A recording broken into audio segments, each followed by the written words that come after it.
কোনো রকম বাটাবাটির ঝামেলা ছাড়াই দুপুরের খাবারে যদি এইরকম একটা মাছের ভর্তা থাকে তাহলে গরম ভাতে আর বেশি কিছু লাগবে না, জাস্ট জমে যাবে। এই ভর্তাটা দিয়ে এক প্লেট ভাত নিমিশেই খাওয়া যাবে। হ্যালো সবাইকে, আসসালামু আলাইকুম। কেমন আছেন সবাই? আশা করছি আল্লাহ তাআলার অশেষ রহমতে সবাই অনেক ভালো আছেন। আমরাও আপনাদের দোয়ায় ও ভালোবাসায় আলহামদুলিল্লাহ অনেক ভালো আছি। আজকের পর্বে বানিয়ে দেখাবো কোনো প্রকার বাটাবাটির ঝামেলায় ছাড়া হাতে মেখে কই মাছের ভর্তা বানিয়ে দেখাবো। আশা করছি সম্পূর্ণ ভিডিওটি আপনারা দেখবেন। এই ভর্তাটা খেতে এত বেশি মজা হয়েছিল, দুপুরের খাবারে এরকম ভর্তা থাকলে আর বেশি কিছু লাগবে না।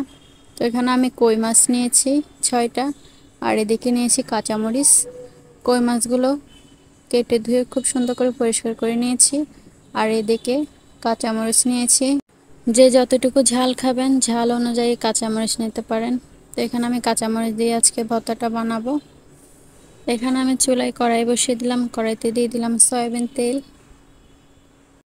তেল খুব ভালো করে গরম হয়ে গেছে। এবার আমি একে একে কই মাছের পিসগুলো তেলের উপরে দিয়ে দিলাম। কই মাছগুলোকে আমি হালকা করে ভেজে নেব। হলুদের গুঁড়া লবণ দিয়ে মেখে নিয়েছিলাম, একদম হালকা করে ভেজে নেব। সবগুলো মাছ আমার দেওয়া হয়ে গেছে, এক পাশ হয়ে গেছে। কিছুক্ষণ পর কই মাছের পিসগুলো একবার আমি উল্টিয়ে দেব। এইরকম হালকা করে ভেজে নিতে হবে, বেশি কড়া করে ভাজলে ভর্তাটা খেতে ভালো লাগবে না, মাছটা শক্ত হয়ে যাবে। তো কই মাছগুলো আমার ভাজা হয়ে গেছে। মাছের এক পাশে আমি কাঁচামরিচগুলো তেলে ভেজে নেব। কাঁচামরিচগুলো দিয়ে দিলাম। এদিকে আমি কই মাছগুলো তুলে নেব। কই মাছগুলো ভাজা হয়ে গেছে। কই মাছগুলো তুলে নেওয়ার পর কাঁচামরিচগুলো আমি তেলে ভেজে নেব। সবগুলো কই মাছ আমি তুলে নিয়েছি। এবার কাঁচামরিচগুলো আমি তেলে ভেজে নেব নেড়ে চেড়ে দিয়ে। কাঁচামরিচগুলো ওইদিকে ভাজা হয়ে গেছে, আর ওইদিকে পেঁয়াজ কুচি দিয়েছিলাম, পেঁয়াজ কুচিগুলো ভেজে নিয়েছি তেলে। কাঁচামরিচগুলো তুলে নিতেছি, সাথে পেঁয়াজগুলো তুলে নিয়ে ফিরে আসতেছি। কাঁচামরিচগুলো তুলে নিয়েছি, এবার পেঁয়াজ কুচিগুলো তুলে নিলাম।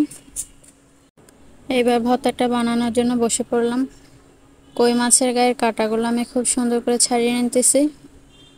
বড় কাঁটাগুলো বের করে ফেলে দেব, আর যে ছোট ছোট কাঁটাগুলো আছে সেইগুলো আমি বেছে ফেলে দেব। সবগুলো মাছের কাঁটা আমি খুব সুন্দর করে পরিষ্কার করে ফেলে দিয়েছি। মাছের কাঁটাগুলো আমার বাছা হয়ে গেছে। এবার আমি ভেজে রাখা পেঁয়াজ কুচি আর মাছগুলো একসাথে খুব ভালো করে মাখিয়ে নেব। স্বাদ অনুযায়ী লবণ দিয়ে দিলাম ভর্তায়। লবণ দিয়ে আরও একবার খুব ভালো করে মাখিয়ে নেব। অনেক ছোট ছোট কাঁটাগুলো বেছে ফেলে দিতেছি। এবার দিয়ে দিলাম উপর দিয়ে ধনেপাতা কুচি।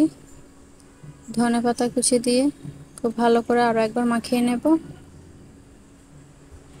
এইভাবে একবার কই মাছ দিয়ে ভর্তা বানিয়ে দেখবেন, দারুণ লাগে খেতে। ধনেপাতা কুচি আমার মাখা হয়ে গেছে। এবার দিয়ে দিলাম কাঁচামরিচ। কাঁচামরিচগুলো আমি চামচ দিয়ে ম্যাশ করে রেখেছিলাম। হাত দিয়ে মাখলে হাতটা জ্বালা করবে, সেই জন্য চামচ দিয়ে ম্যাশ করে নিতে পারেন। কারণ সবগুলো উপকরণ আমি খুব সুন্দর করে আরও একবার খুব ভালো করে মাখিয়ে নেব। খুব ভালো স্বাদ আসার জন্য দিয়ে দিলাম সরিষার তেল। সরিষার তেল দিয়ে আমি আরও একবার খুব ভালো করে মাখিয়ে নেব।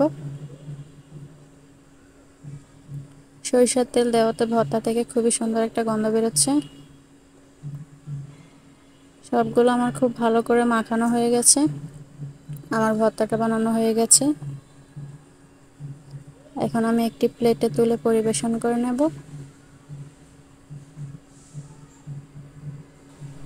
সবশেষে দেখুন একবার কই মাছের ভর্তা রেসিপিটা কেমন লাগছে কমেন্ট করে অবশ্যই জানাবেন। ভালো লাগলে একটি লাইক অবশ্যই দেবেন। দেখতে যেমন লোভনীয় হয়েছে, খেতেও অনেক মজা হয়েছিল। আপনারাও একবার হলে ট্রাই করবেন যারা ভর্তা লাভার আছেন। তো আজকের ভিডিওটা এই পর্যন্ত। সবাই ভালো থাকবেন, সুস্থ থাকবেন, আর আমাদের জন্য মন থেকে দোয়া করবেন। আল্লাহ হাফেজ সবাইকে।